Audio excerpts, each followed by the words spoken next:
This article will explain why moving in with your adult children after the age of 70 can undermine your independence. What if the option that was the safest for you ended up costing you everything? As we get older, moving in with our children may seem like a natural step, one that is rooted in love, family, and support. Nevertheless, there are occasions when the very move that is meant to bring comfort can quietly take away the very things that make us feel alive. This movie may speak directly to your experience if you are in your 70s or even if you are just beginning to think about what life might look like in the future. This is because the decision to move in with their children is something that many older folks believe is the proper thing to do. On the surface, it appears to be practical, economical, and emotionally intimate. Nevertheless, under that surface, something more profound is taking place. In the following video, we are going to discuss 8 particular ways in which moving in with your children may gradually erode your sense of independence, identity, and inner calm. I want you to remain with me to the very end because each one is something that the majority of people never discuss. Yet millions of people go through their lives without speaking about it. Not only because these indications could assist you in making better judgments in the future, but also because they might assist you in finally granting yourself permission to ask for more. Guard your space and feel entire again. It's time to get started. To begin, the loss of one's unique space and distinct identity. When you make the decision to move in with your children, one of the first things that you will lose is your own space. This includes not only the room in which you sleep but also the feeling of ownership that you have over your life and the environment in which you live. When you give up your home, your routines, and the parts of your day that are known to you, it does not always feel like a loss at first. You convince yourself that it is nothing more than a change of scenery or a shift in context. The passage of time, however, causes you to become aware that you no longer possess a location that can be considered to be truly yours. Everything that is in your immediate vicinity begins to belong to someone else. This includes the kitchen, the living room, and even the settings on the thermostat. You find yourself wondering before you open a cupboard or fretting about whether your favorite chair is taking up too much space in a house that isn't actually your own. This is something that you worry about often. While this is going on, a question begins to form in the back of my mind. How do I fit in at this point? It is not about being ungrateful or having a disagreement. It's about how space serves as a foundation for our sense of self. Throughout the years, your house evolves into something more than just walls and furniture. Your rhythms, your memories, and your dignity are all locked up in it. In situations where you deviate from that, even for valid reasons, you may find that you give up your independence in exchange for a feeling of duty. I will never forget Harold, a man who was 74 years old and had moved in with his daughter after suffering a small stroke. Initially, he expressed feelings of gratitude and relief, as he shared with me. However, after a few months, he became aware of himself whispering on phone calls, waiting for permission to watch his shows, and avoiding making meals that he used to enjoy because they caused the kitchen to smell too strong. I used to have the feeling of being a man who had a house. He added, "It is as if I am a visitor who is carrying a suitcase." This straightforward remark has stayed with me because it encapsulated a sentiment that a lot of people have but are unable to adequately articulate. Additionally, it is not solely about pride. Autonomy is the issue here. It is important to remember that you are still in charge of your life. And having your own space, even if it is a small one, allows you the right to make modest decisions every day that remind you of this belief. When that is no longer present, it may be difficult to determine where your identity has gone. The voice that is inside of you, the one that says, "This is my home, this is my day, and this is my routine," starts to become quieter. However, you do not cease being who you are. And when it does, you begin to feel as though you are not there. And finally, a change in the authority and relationships inside the family. When you move in with your children, it has the potential to subtly revolutionize the entire structure of your relationship. After being the person who brought them up, established the rules, and exercised power. You are now the person who is responsible for adjusting to their household, their routines, and the decisions that they can make. The problem is not that your children are cruel or indifferent to others. Additionally, it is possible that they are making an effort to be respectful. But the fact of the matter is that the equilibrium alters if you are living under the roof of another person. Even if it is your own children, suddenly, you realize that you are adjusting to mealtimes that you did not set, conversations that you are not always a part of, and decisions that are made without your involvement. As a matter of fact, you might even observe that your viewpoints are being slightly disregarded or completely disregarded. Not out of malice but rather out of habit, with the assumption that you will simply comply with their ideas. The same child who once sought your guidance is now moving on with their plans. This shift may initially appear to be inconspicuous to many elderly people, yet, as time passes, it gradually generates a subtle discomfort that intensifies. You are no longer the one that people look to for information or direction. When everything has already been decided, you are the person they update with the latest information. I think of Irene, a woman who is 72 years old and moved in with her son and daughter-in-law after the lease on her apartment was about to expire. Her initial state of happiness was one of gratitude. Over the course of time, however, she began to become aware of something. She was no longer the same member of the family. They did not inquire about her thoughts regarding various plans for the weekend. Her name was not mentioned when they were discussing the acquisition of home items. She was sitting in the living room one evening when her son and his wife were having a conversation about possible sales of the car that she had previously driven. Not only did they not ask, but they simply discussed it as if she were not present. That evening, she shared with me that I had brought him up to be self-sufficient. I just didn't anticipate that I would feel so insignificant during the process. This is not about a desire to acquire control. Dishonor is at stake here. Love, responsibility, and experience were the causes that led to the authority that you formerly possessed. It is possible to experience a sense of disintegration from the inside out when you lose that, particularly when it occurs in a quiet manner. Additionally, as your voice begins to become less audible within the very family that you have constructed, you start to doubt where you stand. It's not merely a change in who's doing what. It's a change in how you view yourself and in how you treat other people. I would appreciate it if you could use the second comment section below to let me know that you are continuing viewing this video and that you are finding these insights to be helpful. I strongly suggest that you subscribe to the channel and activate the bell if you have not already done so. This will ensure that you do not miss any videos. With your assistance, we are able to continue producing high-quality content that will both inform and inspire you. Let's proceed with our plans now. Number 3. The disruption of routines and routines that have been in place for a long time. As you spend decades molding your own life, establishing your routine, and constructing habits that are tailored to your personality and requirements, those seemingly insignificant and constant patterns transform into something more than just tasks. They develop into a rhythm, a method of self-care, and even a sort of treatment in their own right. However, when you move in with your children, even the most basic of routines can go as quickly as they were established. What time you wake up, what you eat, how you drink your coffee, and the music that you enjoy listening to in the background while you read are all things that can change without any prior notice. Not only do you find yourself changing to the schedule of another person, but you also find yourself adjusting to a lifestyle that may be louder, faster, or simply strange to you. The rhythm of the home shifts to become the new tempo, and you do everything in your power to keep up with it without stomping on anyone's toes.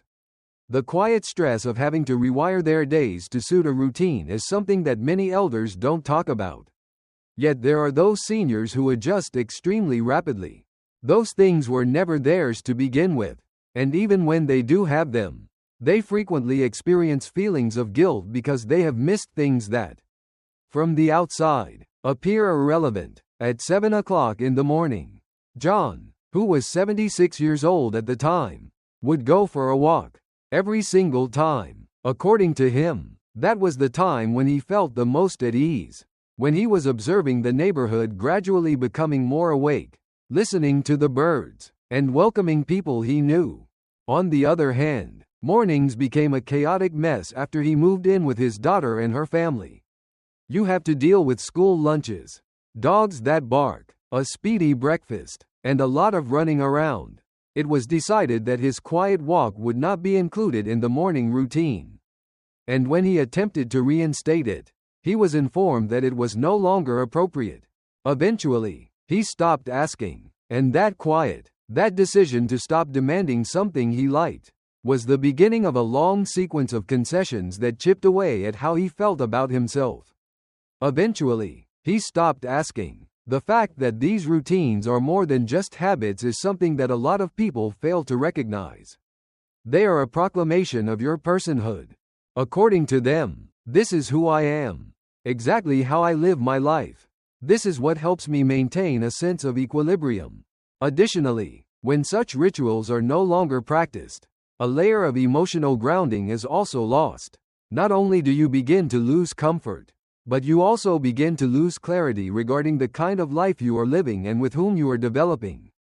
In addition, this can, over the course of time, result in a dull and persistent sense of disorientation. That's hard to name, but more impossible to ignore. Because the reality is, when your day no longer seems like your own, your life starts to feel like it belongs to someone else. The fourth issue is the loss of financial liberty and the ability to make decisions. One of the benefits of moving in with your children that is frequently underestimated is the way in which it might progressively affect your ability to maintain your financial freedom. It is possible that initially it will feel like a relief. Whether it be for rent, electricity, or even food, you are able to save money.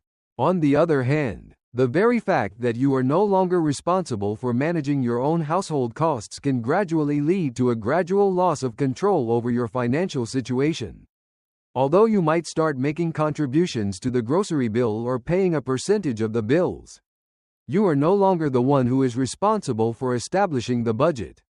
In addition, depending on the arrangement, your children may start to take care of things like your medications, bank transfers, or appointments. They may do so with the best of intentions, but they may not always involve you in the process.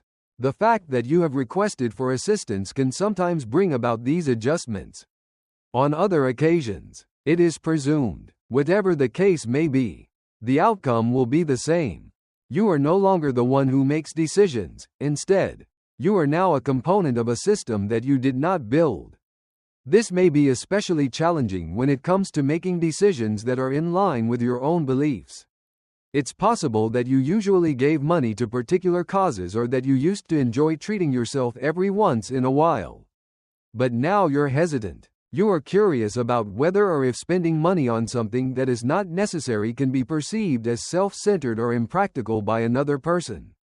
For example, I once had a conversation with a man named Leonard who was 78 years old and had moved in with his daughter and her husband after undergoing surgery. They insisted that he take care of his debts so that he could concentrate on getting better. However, when he attempted to order a birthday present for his granddaughter or make a donation to a local charity several months later, his daughter would halt and ask him, "Do you really need to spend money on that right now?" It was something he had never experienced before, but he told me that it gave him the feeling that he was being given permission to be generous. And the money is not the only factor to consider. The concept of money is about the freedom, responsibility, and agency that it represents, as well as the power to choose how you live and what is important to you. It is possible that you may start to feel as though you are being managed rather than respected when those decisions start to be filtered through the priorities of another person. It is possible that you will begin to question your decisions, put off making purchases, or even conceal little expenditures in order to avoid being judged. In many cases, this gradual change takes place without any confrontation. The only thing that is happening is that your freedom is gradually being restricted. Exactly like a corridor that gets smaller every time you walk down it. There is no dispute, and there is no ultimatum. The fact that it is frequently done in the name of love and care is the most agonizing aspect of the situation. Love that does not respect your autonomy, on the other hand, does not feel like providing care. It is a feeling of being confined in silence. I would appreciate it if you could use the fourth comment section below to let me know that you are continuing viewing this video and that you are finding these insights to be helpful. I strongly suggest that you subscribe to the channel and activate the bell if you have not already done so. This will ensure that you do not miss any videos. With your assistance, we are able to continue producing high-quality content that will both inform and inspire you. Let's proceed with our plans now. Elimination of personal boundaries and invasion of privacy is the fifth issue. In the process of moving in with your children, the concept of family closeness frequently comes with a trade-off that is not always clear at first. And that is the loss of your privacy. When you share a house, you are sharing not only space but also energy, rituals, and even implied expectations. Furthermore, over the course of time, this proximity can start to blur the borders that were formerly used to establish your limits. It may begin with insignificant occurrences, such as someone entering your room without knocking, your mail being opened by accident, or individuals using your items without your permission. On the surface, these instances appear to be innocent, yet they are actually a reflection of something more profound. They indicate that your personal space, which was once protected by the four walls of your own home, is now completely open territory. One of the most challenging aspects is that you might not believe that you have the authority to express anything. Ultimately, you are a visitor in the home of another individual, even if that individual happens to be your own child. As a result of your desire to avoid causing tension, you choose to maintain silence and let the minor disruptions to accumulate until they become the new standard. There is a specific type of tiredness that comes from constantly being on, constantly sifting your words, constantly evaluating your tone, or constantly worrying about whether or not your presence is a burden. In addition, this tiredness accumulates with time, particularly when you have the impression that you are unable to completely relax, even in the location where you sleep. When I think about Evelyn, who is 75 years old and moved into the house of her son after the death of her husband, in her description, she mentioned that she had a great time having people around for the first few weeks, but that she gradually became aware that she was unable to locate a peaceful area. There was never a moment when the television was off. Her nighttime reading sessions morphed into unasked for assistance with homework or babysitting, and the children were constantly coming and going from her house. She mentioned that before going to bed, I would have my small rituals, which included drinking tea, listening to quiet music, and writing in a journal. As I go to bed, I hold my breath and hope that no one will knock on the door. The absence of privacy does more than only interfere with daily routines. Your sense of inner tranquility is eroded as a result. This can give you the impression that you are vulnerable, even if no one is being purposely intrusive.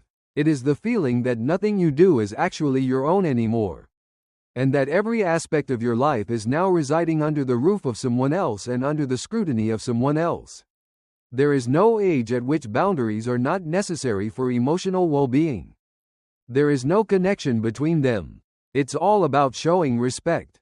Additionally, when such limits are no longer in place, you may start to experience a sense that your position within the family is no longer clearly defined. Which of the following best describes you? A parent, a roommate, a live-in aide, or something? That kind of confusion is not confined to the confines of the walls alone. It becomes a part of your mental landscape. Your right to ask for space, your right to rest, and your right to simply be yourself are all beginning to be called into question with you. And that kind of uncertainty can be extremely disturbing for someone who has lived a complete and independent life without any other influences. It makes you feel as though you are occupying a space in which you are both present and invisible at the same time, which leaves you with a persistent sense of discomfort.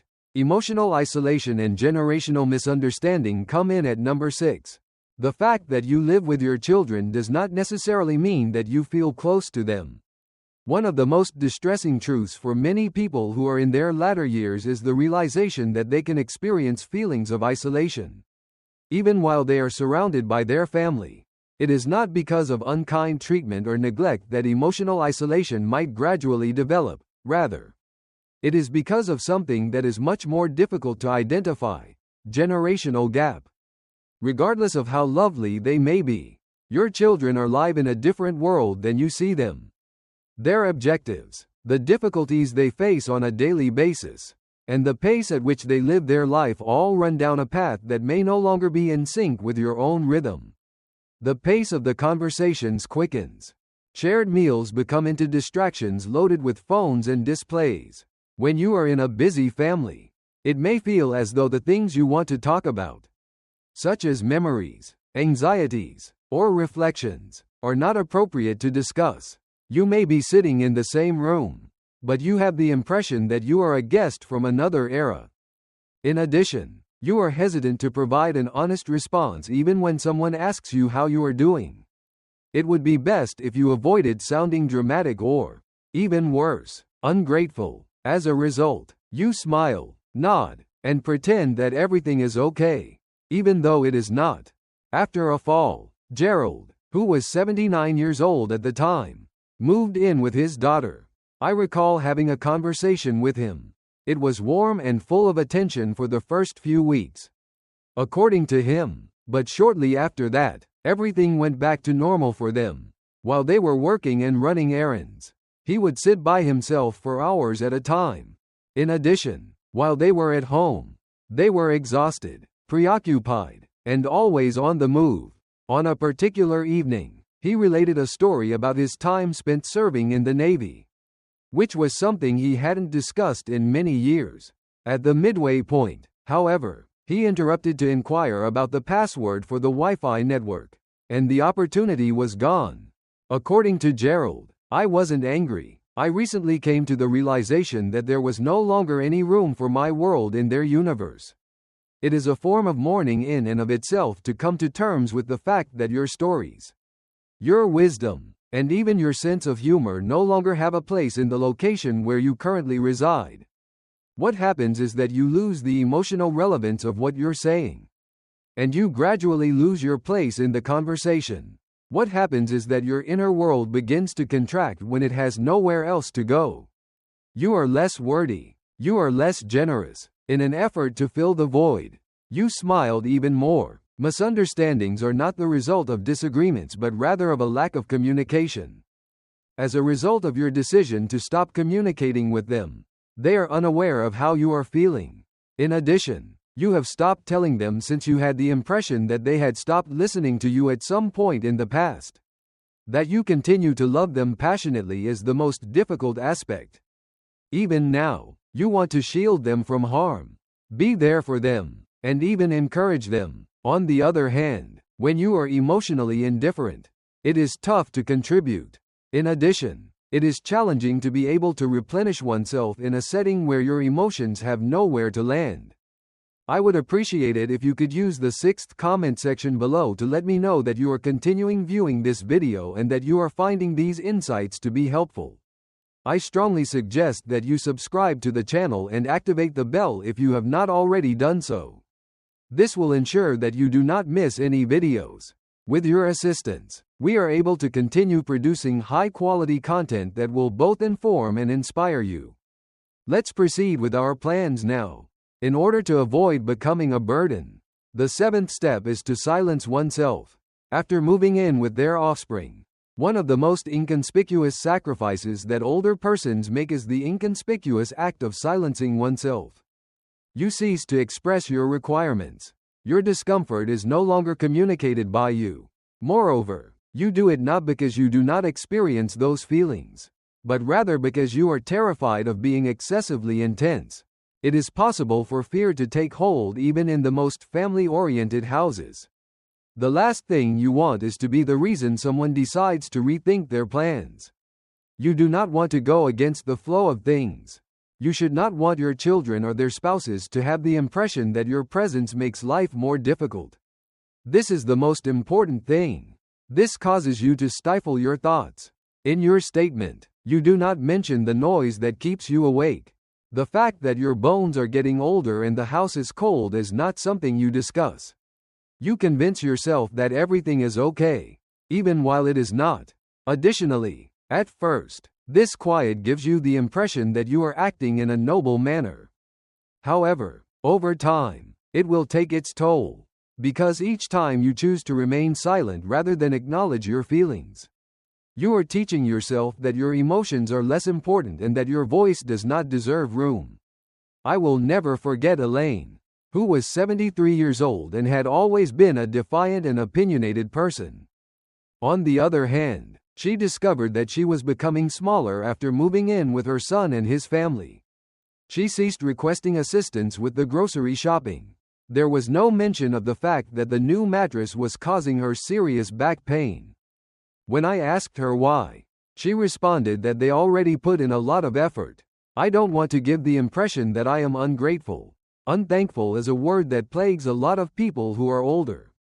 Because of this, it becomes the yardstick by which every complaint, every request, and every moment of need are measured, for the simple reason that you never want to go beyond that boundary.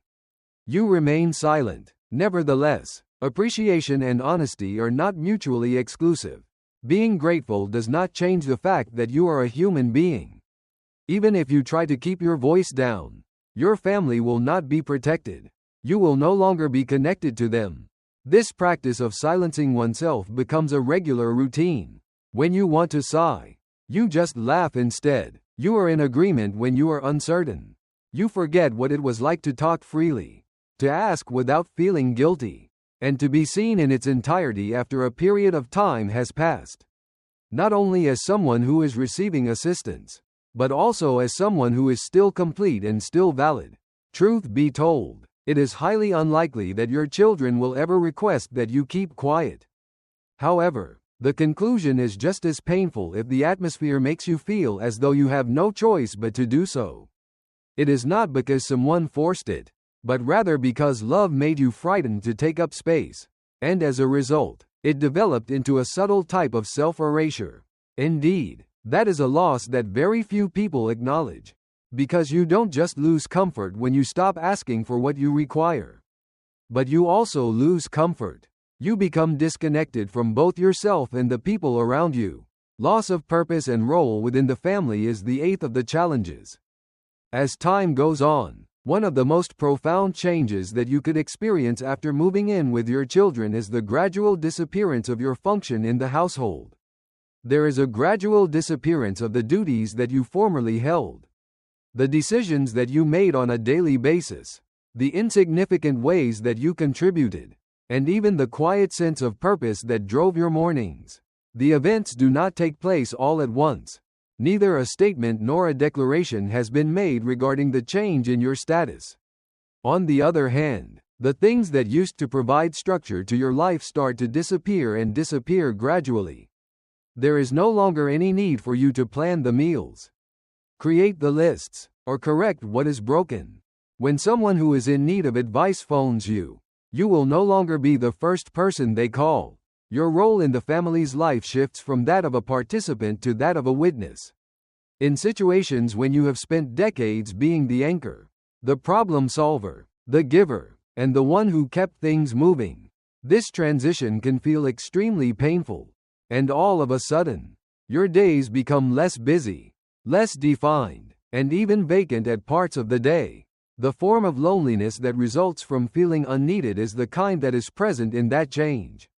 It is not the kind of loneliness that results from being alone. I remember a man named Charles who was 81 years old and had always been the one to fix the kitchen sink, mow the grass, and balance the budget without anyone asking him to do any of all of those things. After moving in with his daughter, he made an effort to offer assistance. Nevertheless, they frequently responded by saying, "Don't worry about it," or "Do not worry about it, we have it." In the beginning, he was grateful for the rest. However, over the course of time, the absence of duty started to eat away at him. He stated, "All I want is to be important once more. I would like to have the impression that there is something that I still bring to the table." It is not about ego that you have that emotion, that need to be of service to others. That is the meaning of it.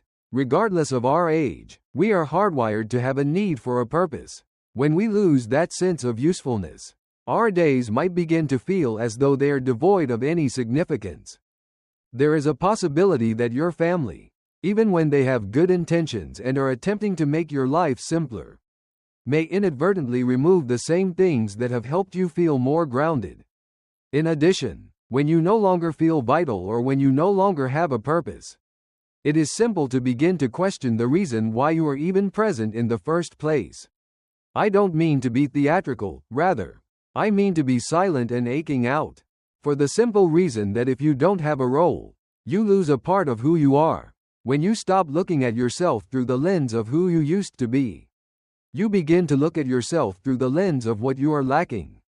Moreover, this is the single most important factor that contributes to the complexity of the sacrifice of moving in with your children. It has nothing to do with the living quarters, the meals, or the routines. Specifically, it is about the gradual elimination of your role in the fiction that you formerly contributed to writing.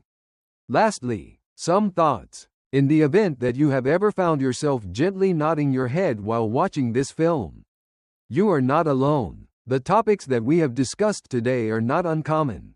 In addition, it is in no way an indication of lacking strength or of having failed. When many elderly people make what appears to be a prudent and caring decision to move in with their children, they are confronted with a complicated emotional reality. But love does not require you to give up your own interests.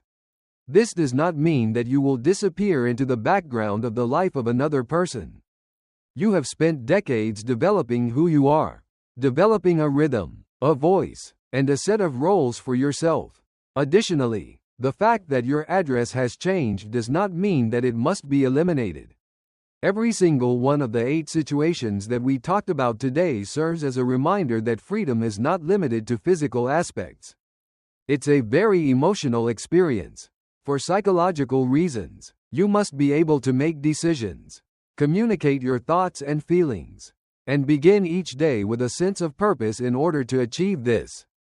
It is acceptable to feel sorrow if you have given up some of it, whether you did so voluntarily or because you were forced to do so. A name for it is acceptable. It is not only acceptable but encouraged to desire part of it back. For the simple reason that you are entitled to the feeling of being seen, heard, and appreciated regardless of where you reside or who is in your immediate vicinity. You are still deserving of a place where you are able to fully express yourself and breathe freely. To that end, please pause for a moment. What did you find to be the most noteworthy? To what extent have you experienced any of these signs in your own life? The question is, what is it that you wish someone had informed you earlier? We appreciate you being here with us today. It would be wonderful if you could get in touch with us. Please leave a comment below and tell us about one item you discovered today and how you intend to put it to use in your life right now. We place a high value on your opinions, so please do not be reluctant to share them with us. Our inspiration and encouragement are greatly increased as a result of reading your remarks. I would appreciate it if you would like, subscribe, and share this video if you found it to be informative and enjoyable. With your assistance, we are able to continue producing high-quality content that will both inform and inspire you. We appreciate you taking the time to watch, and we hope to see you in the future video.